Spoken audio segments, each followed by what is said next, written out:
इसीलिए हम कहते हैं संकल्प क्यों करते, पता नहीं शाम तक जीवित रहें कि ना रहें, हमें भरोसा नहीं, तो हम संकल्प क्यों करें? भाई मैं ये करूंगा, ये संकल्प तो वो करे जिसको कल का भरोसा हो। अपने लोग तो ऐसे मृत्यु लोक में है कि अगले सेकंड का भरोसा नहीं।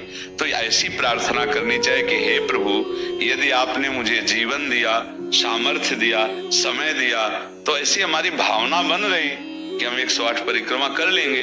अगर नई समय, नई शरीर सामर्थ्य रही तो हम 1 नहीं करेंगे तो कोई अपराध नहीं लगेगा। अगर संकल्प ले लिया कि अब 108 करेंगी तो अब करना चाहिए। फिर देखो संकल्प पूरा करना चाहिए। तो अभी इस जान तो शरीर में है ही, तो संकल्प के लिए फिर उसी कार्य में लगा जाता है। पर हम सबसे प्रार्थना करते हैं संकल्प ना लिया जाए। कभी कोई अगर नियम लेने की बात हो तो ये जरूर छूट दे दे कि हे प्रभु, यदि हमारा स्वास्थ्य ठीक रहा, हमारा जीवन रहा, तो हम आपके ऐसा कर लेंगे, और अगर नहीं रहा तो आपने कोई संकल्प किया नहीं तो पाप नहीं लगेगा। ऐसे थोड़ा अपराध बनने की होती है कि 108 के वो तब होता है जैसे कोई डील करते हैं ना, गोवर्धन महाराज मेरे पुत्र का नौकरी लग जाए, मैं 100 परिक्रमा करूंगी, तब जाके थोड़ा सा ऐसा ज्यादातर होता होगा। ऐसे भक्ति मिले ऐसा तो कम ही होता। हाँ तो करना चाहिए, फिर हमें लगता है करना चाहिए, पर अगर सामने के पधार गया तो फिर कैसे कर पाएगा? मृत्यु लोक है और मरण धर्मा शरीर है, तो मुझे तो भरोसा 1 मिनट का नहीं अपने शरीर का कि 1 मिनट ही अगला जिएगा कि नहीं जिएगा। इसीलिए संकल्प विकल्प करने का अधिकार ही नहीं है। पता नहीं शाम तक जिएंगे, क्यों भाई?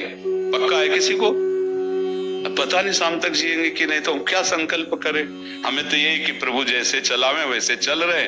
परिक्रमा करवा दिया, परिक्रमा करने बैठे बैठे राधा राधा जप रहे, मांग के खा लिया, भगवान के भरोसे बाबा जी।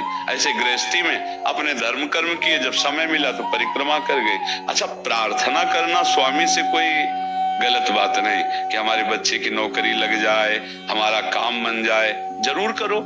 भगवान से नहीं करोगे तो किससे करोगे? करना चाहिए। पर ये करके कि हमारी कामना पूर्ण कर दो, हम इतना करेंगे, फिर बंधन हो जाएगा। हम इतना क्यों करें? तुम्हारी परिक्रमा करेंगे तो हमारा काम पूर्ण। स्वार्थी हो क्या? हमारे पिता हो, हमारे स्वामी हो, हमारी जरूरत है, मांग रहे कि प्रभु हमें एक संतान दे दो, हम आपको कुछ करेंगे। ये हम में बस नहीं, हमारे पास तो जो कुछ दिया हुआ सब आपका है नाथ। स्वाभाविक 108 परिक्रमा लग जाए, कोई बात नहीं। संकल्प मत करो, मांग जरूर लो, तुम्हें मांगना है, और छूट दे दो कि प्रभु यदि उचित हो तो ऐसा करना, अगर उचित ना हो तो प्रभु लाख बार मांगो तो भी पूरा मत करना। ये भक्तों की मांगे होती हैं, ये सत्संगियों की मांगे होती है कि नाथ मेरी आवश्यकता तो है, अगर आपको उचित लगे तो आप दे देना, और अगर उचित ना लगे तो मेरे मांगने पर भी आप ना देना। ये जब ये बात बनी रहती है कि जितना नाम जप होना चाहिए उतना नहीं होता, उतना, ये बात तो हमारे में भी है। इतनी पीड़ा तो हमको भी बनी रहती है कि जितना होना चाहिए उतना नहीं होता। इतनी पीड़ा हम अपने गुरुदेव भगवान में भी देखी। एक दिन उन्होंने कहा क्या बताएं, जीवन निकल गया, छक के नाम जपने को नहीं हुआ, और रात दिन मंत्र में नाम में लगे, रात दिन 10 वर्ष समीप रह के सेवा में रहे। तो देख, बोले क्या बताऊं, पूरी जिंदगी निकल गई, छक के नाम जपले को नहीं मिला। तो भगवत भजन करने वाले में भजन की इतनी भूख बढ़ जाती है कि रात दिन भजन करने पर भी उसको ऐसा अनुभव होता है कि जैसा होना चाहिए वैसा। यही अखंड भजन बनाता है, यही अखंड।